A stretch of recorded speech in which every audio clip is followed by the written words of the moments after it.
I'm going to take you through absolutely everything you need to know to play a Death Knight in MoP Classic. First up, what race do you want to be? Well, if you are Horde, it's going to be Orc. That's because they have a really powerful cooldown called Blood Fury, increasing your melee attack power and spell power for 15 seconds. This can be timed perfectly with your Pillar of Frost cooldown, which is another offensive cooldown we have. And they also have axe specialization, meaning you get 1% towards your expertise with axes. And if your best weapon happens to be an axe, then it's going to be even less stats you're putting into expertise to hit the cap. So orcs do really well as Death Knights.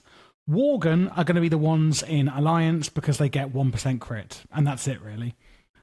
Unfortunately, one thing that I'm not too impressed with in MoP Classic is the Death Knight talents. I really don't think we've done that well.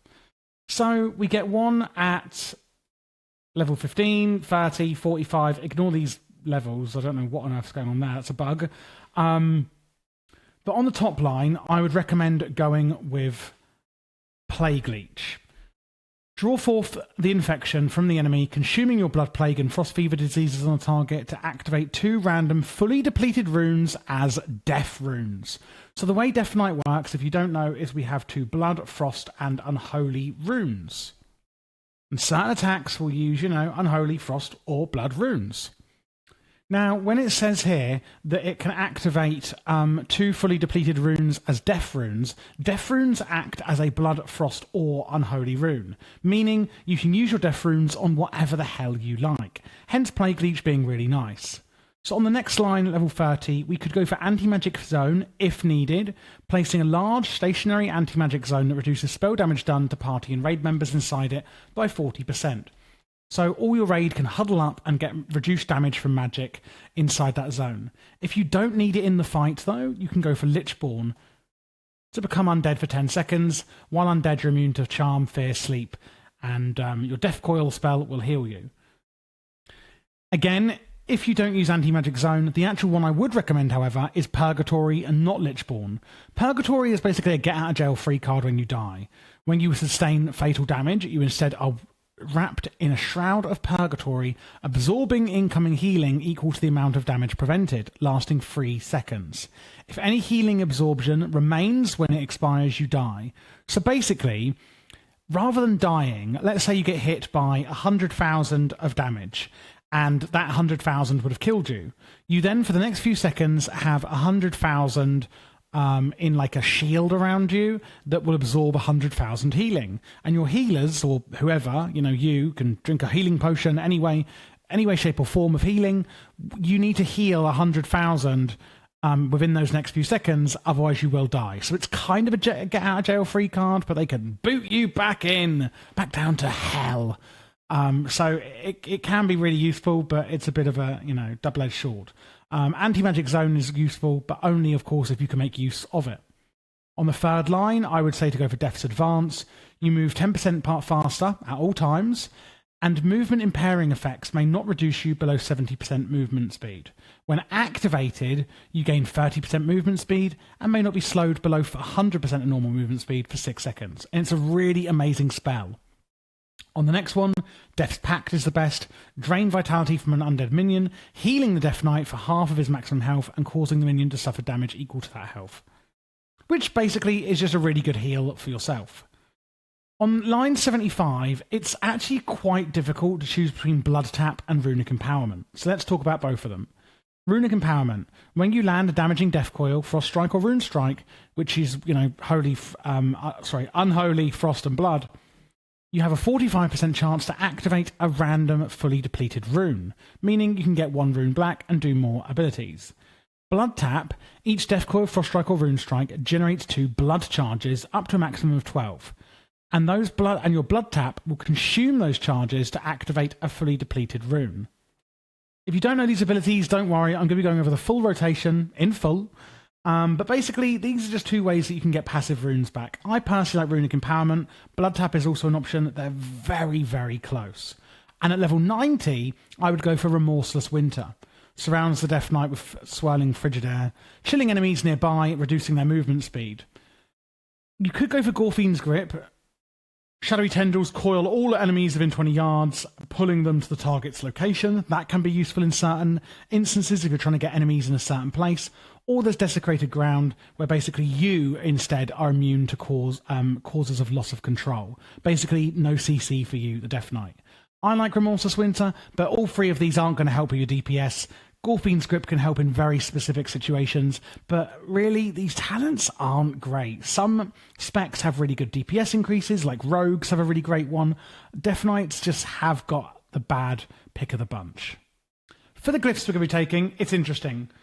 Anti-Magic Shell is good, which causes your Anti-Magic Shell to absorb all incoming magical damage up to the absorption limit, which is of course fantastic. Icy Touch. Your Icy Touch dispels one helpful magic effect from the target. This may or may not be useful, depending on, of course, if there is magical effects on your target. Loud Horn can be good, where your Horn of Winter now generates an additional runic power, but the cooldown is doubled, so this depends on how long the fight is and things like this when you need your burst periods. And then maybe something like Dark Succor, when you kill an enemy that experience or Honor. While in Frost on Unholy Presence, your next Death Strike is free and will restore 20% maximum health. Now that's good for like when you're just out and about, pretty much. Apart from that, I would probably go for something maybe like Pestilence, where it increases the radius even. For your minor glyphs, Glyph of Army of the Dead, where they no longer taunt the target, is going to be useful in raids, etc., because obviously we don't want them taunting off of the tank, him losing aggro. Your Path of Frost allows you to fall from a greater distance without suffering damage. This can be useful, obviously, in very select circumstances. And Glyph of Deathgate reduces the cast time of your Deathgate by 60%, which again is a small quality of life increase. For Mr. Pandaria Classic, I'm teaming up with Zygor to give you 20% off with code Javier. Zygor gives you the fastest and most efficient leveling experience. As you can see here, looking at killing snow leopards, I can even click all the different waypoint coordinates to see the fastest way to get to the different areas they may be in. It can also look at flight paths and show me which ways to go, including all of the different travel options. And when choosing quest rewards, it can even tell me which is the best upgrade for me. And this will be even spec dependent. I can click on the gloves, complete the quest, and then it will even tell me to equip them and shows me how much attributes and stats I will gain by equipping these items. Maybe even talents. I can use the talent advisor with Zygor, simply clicking that I want to be an Affliction Warlock, and it's going to configure it automatically to show me the best leveling build for Affliction for me. The fun doesn't stop there, though, because it's available for SOD, Classic, Retail, Leveling. I can choose zones I want to go into, and it'll tell me how to get there and do all of the leveling in that zone, even if you're going back to old zones that you've leveled out of. Dungeons, dailies, events, reputation, gold-making, professions, pets and mounts, and achievements. You can use as little or as much as you like. And don't forget, you can get 20% off with code Javier and battle past everyone at lightning speed in Mr. Pandaria Classic.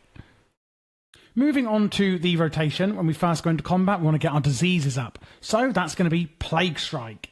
That is going to put Blood Plague onto your enemy, and then we use Howling Blast. This does damage nearby and also inflicts all targets it hits with Frost Fever. And we want to keep these diseases up on our targets at all times. We're then going to use Pillar of Frost, one of the cooldowns we're going to be using, increasing your strength by 20%. Icy crystals hang heavy upon the Death Knight's body, providing an immunity against external movements such as knockbacks as well. We also have Soul Reaper. We're only going to be using this if the target is below 35% health. It strikes a target for weapon damage and inflicts them with Soul Reaper. After 5 seconds, if the target is below 35% health, the effect will deal a massive amount of additional damage, and if the enemy dies before the effect triggers, you gain 50% haste for 5 seconds. Then we have Frost Strike, so sometimes you're going to get Killing Machine procs, as you can see up here, 100% bonus to the critical strike chance of your next Frost Strike, and that's when we're going to use that.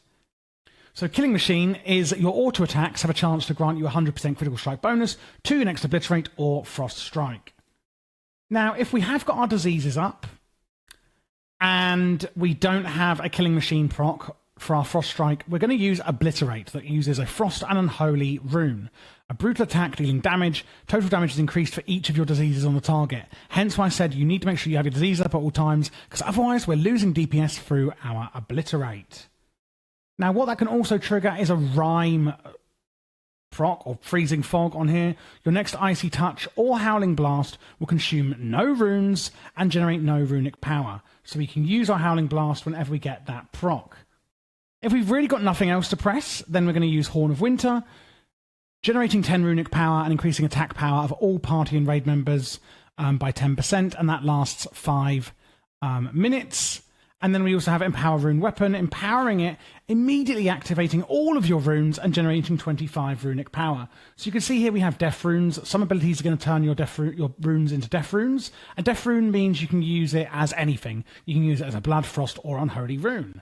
Otherwise, we've got 2 Blood, you'd have 2 Frost, and then 2 Unholy. So you can see here when I use my Obliterate, I spend 1 Unholy and 1 Frost. And then when I use my Empower Rune Weapon, all of my runes are reset. So my Death, Frost, and Unholy runes are all then reset. So keep your diseases up with Plague Strike and Howling Blast. Use Pillar of Frost on cooldown. Soul Reaper at 35% health or longer. Use any procs you get on your Frost Strike. Use Obliterate to spend any free runes. Oh, and by the way, you're also going to use your Frost Strike as your runic power spender. If you have like 80, 90 runic power and you've got nowhere to spend it on, then you can spam Frost Strike basically, as it is also a runic power spender, and that's how we're going to basically spend all of the excess runic power that we may be getting. Going through the passives that we have. So I did say that you have Blood, Frost, and Unholy. Well, in Frost, we have Blood of the North, meaning it permanently transforms our Blood runes into Death runes, which we can, of course, use for whatever the hell we like. We also have Brittle Bones. Your Frost Fever also applies this, weakening the enemy, increasing how much physical damage they take. Frost Fever, of course, we're using from our attacks. Icy Talons, your melee attack speed is massively increased. Improved Frost Presence, which is what you're going to be using as a Frost Death Knight. While in Frost Presence, your Frost Strike ability now costs 15 less runic power. Our Mastery also increases all frost damage we do. We have Might of the Frozen Wastes. When wielding a two-handed weapon, your Obliterate deals a lot more damage and all melee attacks deal additional amounts of damage. Then we have our Rhyme. Your Obliterate has a chance to cause your next Howling Blast or Ice Touch consume no runes. And Runic Empowerment. When you land a damaging Death Coil, Frost Strike, or Rune Strike, you have a chance to activate a fully depleted rune, which is going to be up here anyway. You're not really... I mean, you will be paying attention to it, but like not as much, if you know what I mean.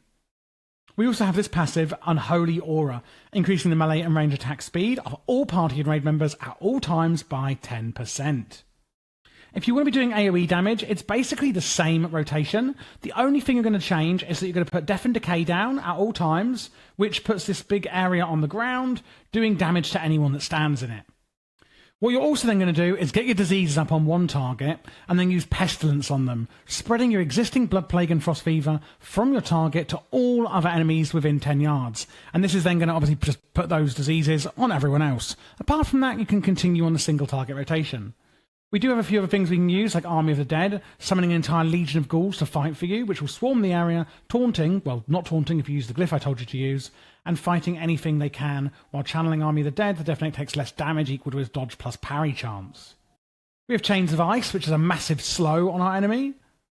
Death Pact, draining vitality from an undead minion, healing you for 50% of your maximum health and causing the minion to suffer damage equal to 50% of their health. So really great kind of defensive there. Icebound Fortitude, a fantastic defensive. The Death Knight freezes his blood to become immune to stun effects and reduce all damage taken by 20%. And of course, Mind Freeze. On a 15-second cooldown, this is your interrupt to interrupt your enemy's spellcasting, which is obviously really important. And that is what we can do is actually use the Raise Dead spell on a 2-minute cooldown, raising a ghoul to fight by our side. We can have a maximum of 1 at a time, and this will last an entire minute. So do use this as well to get that ghoul up, which is what you'll be using on your Death Pact talent. We do also have the Strangulate one, remember, on a 1-minute cooldown, where basically you constrict the enemy's throat, silencing them for 5 seconds, and non-player victim spellcasting is also interrupted. And that is pretty much it for the passives, the rotation, both single target and AoE, and the cooldowns and defensives that we'll be using as a Frost Death Knight. The stat priority is pretty straightforward for Frost Death Knights. Number 1, you are going to want Strength, because of course this increases your attack power. After that, we want to get to our hit rating and expertise caps. Now, our hit rating means our chance to miss with our attacks, whereas expertise means the chance for the boss to dodge or parry our attacks. Now, this is where it gets interesting. If you are a Draenei, you have an extra 1% hit rating, meaning you need, well, less. We need to hit 7.5%, okay? It's 2,550. And that's at level 90, of course. Not 85, but 90. 2,550, whereas Draenei's only need 2,210. But the expertise rating, that is actually where the specializations come in. What do I mean by that? Well, the dwarf racial, when dual-wielding maces or using a single mace, gnomes when dual-wielding or using daggers and swords, and humans with maces or swords, and orcs with axes, they have the, like axe specialization. That means that your expertise rating only needs to be 2,210 rather than 2,550. So once you've hit your expertise and hit cap, after that, as a Frost Death Knight, you're going to want Mastery, increasing how much frost damage we do. Our haste is going to increase our attack speed and actually how quickly our rune regeneration happens, and that's not a bad stat to have. That's going to come after Mastery. And lastly, it's going to be crit chance. If you're going for two-handed weapons, it will actually be like haste, crit, then mastery. And for dual wielding, it's going to be mastery, haste, and then crit. Just to be clear on that, by the way. Now moving on to the gems and consumables, etc. Of course, there is always the Great Pandaren Banquet, giving you 275 of one stat. However, what you should be using is black pepper ribs and shrimp. This gives you 300 strength. There's also eternal blossom fish, which also gives you 275, and char boiled tiger steak, giving you 250. For your flask, it's going to be Flask of Winter's Bite, giving 1,000 strength, and Potion of Mogu Power, giving you 4,000 strength as your potion. For the gems you want to be using, it's a reverberating primal diamond on your meta slot. If you are struggling to hit your expertise cap, then there's things like precise primordials. Otherwise, you go with bold for more strength. If you're dual wielding, on a yellow slot, it's skillful vermilion. And if you're two-handing, it's the fierce version. Having issues with your expertise cap rather than hit cap, well, that's where the blue slots come in with rigid rivers, hearts, etc. If you're not, then it's the etched imperial amethyst you'll be using. For the enchants, there's quite a few different things we can do. Inscription here for your shoulders. Critical strike, or sword guard embroidery with tailoring on your back, glorious stats on the chest, strength on your wrists unless you're a leather worker, but don't forget if you are a blacksmith you can also put an extra socket on your wrists. Same with your gloves. Everyone, however, can put a living steel belt buckle on their gear. Super strength on the hands, anger hide leg armor on your legs unless you're a leather worker. Pandaren step if you could afford it for your feet, otherwise here's some cheaper options. And if you are two-handing, it's Rune of Razor Ice, and if you're if you're dual wielding, it's Rune of Razor Ice on the main hand and Rune of the Fallen Crusader on the offhand. If you're two-handing, then just go with Rune of the Fallen Crusader. And for the professions, they pretty much all give the same. Tailoring can be quite good. A lot of them, as you can see here, just give 320 strength. Leatherworking can actually give 330. And herbalism can give some haste, which isn't so good. And there we go, guys. That is how you play Frost Death Knight in Mists of Pandaria. Hopefully it was helpful for you. If you do want to get Zygor, don't forget you can get 20% off the code Javier, and that is linked below in the description. And if you would like to support the channel, you can also do that via Patreon, linked in the description as well, which gives you LVI profiles and lots of other cool stuff. And of course, VIP access in the Discord, where you can ask for help if you need it. If you are looking for other specs to play, then don't forget to check out the playlist you now see on screen.